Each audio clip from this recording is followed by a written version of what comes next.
महर्षि शरभंग रामायण कथा। नमस्कार दोस्तों, हमारे चैनल में आप सभी का स्वागत है।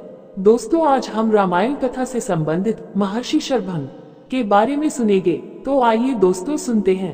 भयंकर बलशाली विराट राक्षस का वध करने के पश्चात राम, सीता और लक्ष्मण महर्षि शरभंग के आश्रम में पहुंचे।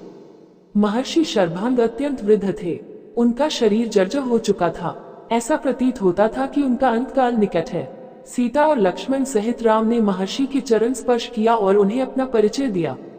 महर्षि शरभंग ने उनका सत्कार करते हुए कहा, हे राम, इस वन प्रांत में कभी कभी ही तुम जैसे अतिथि आते हैं। अपना शरीर त्याग करने के पहले मैं तुम्हारा दर्शन करना चाहता था, इसलिए तुम्हारी ही प्रतीक्षा में मैंने अब तक अपना शरीर नहीं त्यागा था। अब तुम्हारे दर्शन हो गए, इसलिए मैं इस नश्वर एवं जर्जर शरीर का परित्याग कर ब्रह्मलोक में जाऊंगा। मेरे शरीर त्याग करने के बाद तुम इस वन में निवास करने वाले महामुनि सुतीक्ष्ण के पास चले जाना, वे ही तुम्हारा कल्याण करेंगे। इतना कहकर महर्षि ने विधिवत अग्नि की स्थापना करके उसे प्रज्वलित किया और घी की आहुति देकर मंत्रोच्चार करते हुए स्वयं अपने शरीर को अग्नि को समर्पित करके ब्रह्मलोक को गमन किया। महामुनि शरभंग के ब्रह्मलोक गमन के पश्चात आश्रम की निकटवर्ती कुटियाओं में निवास करने वाले ऋषि मुनियों ने वहां आकर रामचंद्र से प्रार्थना की, हे राघव, क्षत्रिय नरेश होने के नाते हम लोगों की रक्षा करना आपका कर्तव्य है। जो हमारी रक्षा करता है उसे भी हमारी तपस्या के चौथाई भाग का फल प्राप्त होता है। किंतु दुख की बात यह है कि आप जैसे धर्मात्मा राजाओं के होते हुए भी राक्षसजन हमें अनाथों की तरह सताते हैं और हमारी हत्या तक कर देते हैं। इन राक्षसों ने पंपा नदी और मंदाकिनी नदियों के क्षेत्रों तथा चित्रकूट पर्वत में भयानक उपद्रव मचा रखा है। उनके उपद्रव के कारण तपस्वियों के लिए तपस्या करना ही नहीं, जीना भी दूभर हो गया है। ये समाधिस्थ तपस्वियों को मृत्यु के मुख में पहुंचा देते हैं। इसीलिए हम आपकी शरण में आए हैं। आप इस असह्य कष्ट और अपमान से हमारी रक्षा करें और हमें निर्भय होकर तप करने का अवसर दें। राम बोले, हे ऋषि मुनियों, आपके कष्टों के विषय में सुनकर मैं अत्यंत व्यथित हुआ हूँ। पिता की आज्ञा से अभी मुझे 14 वर्ष पर्यंत इन वनों में निवास करना है। आप लोगों के रक्षार्थ मैं इस अवधि में राक्षसों का चुन चुन कर नाश करना चाहता हूँ।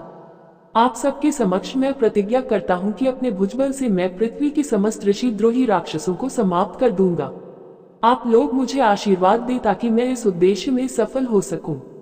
इस प्रकार से उन्हें धैर्य बंधा और राक्षसों के विनाश की प्रतिज्ञा कर रामचंद्र सीता और लक्ष्मण के साथ मुनि सुतीक्ष्ण के आश्रम में आए।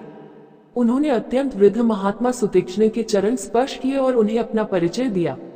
राम का परिचय पाकर महर्षि अत्यंत प्रसन्न हुए। उन्होंने तीनों को समुचित आसन दिया, उनका कुशलक्षेम पूछा तथा फल आदि से उनका सत्कार किया। वार्तालाप करते करते सूर्यास्त की बेला आ पहुंची, तब उन सब ने एक साथ बैठकर संध्या उपासना की और रात्रि विश्राम भी उनके आश्रम में ही किया। प्रातःकाल राम बोले, हे मुनिव, हमारे हृदय में दंडक वन में निवास करने वाले ऋषि मुनियों के दर्शन करने की उत्कृष्ट अभिलाषा है। हमने सुना है कि यहाँ ऐसे अनेक ऋषि मुनि हैं जो सहस्त्रों वर्षों से केवल फलाहार करके तपस्या करते हुए सिद्धि को प्राप्त कर चुके हैं। ऐसे महात्माओं के दर्शनों से जन्म जन्मांतर के पाप नष्ट हो जाते हैं। इसलिए आप हमें जाने की आज्ञा दीजिए। महर्षि सुतीक्ष्ण ने आशीर्वाद देकर प्रेम पूर्वक उन्हें विदा करते हुए कहा, हे राम, तुम्हारा मार्ग मंगलमय हो। वास्तव में यहाँ के तपस्वी असीम ज्ञान और भक्ति के भंडार हैं। तुम अवश्य उनके दर्शन करो। इस वन का वातावरण भी तुम्हारे सर्वथा अनुकूल है। इसमें तुम लोग भ्रमण करके अपने वनवास काल को सार्थक करो। उम्मीद करते हैं दोस्तों, आपको ये रामायण कथा से संबंधित महर्षि शरभंग के विचार सुनने में अच्छे लगे होंगे जी। दोस्तों, आपको ये विचार सुनने में अच्छे लगे हैं तो कृपया करके चैनल को सब्सक्राइब जरूर करें। इसी के साथ विदा लेते हैं दोस्तों। कल फिर रामायण कथा का इससे अगला भाग लेकर हाजिर होंगे। तब तक सभी दोस्तों को जय श्री राम जी।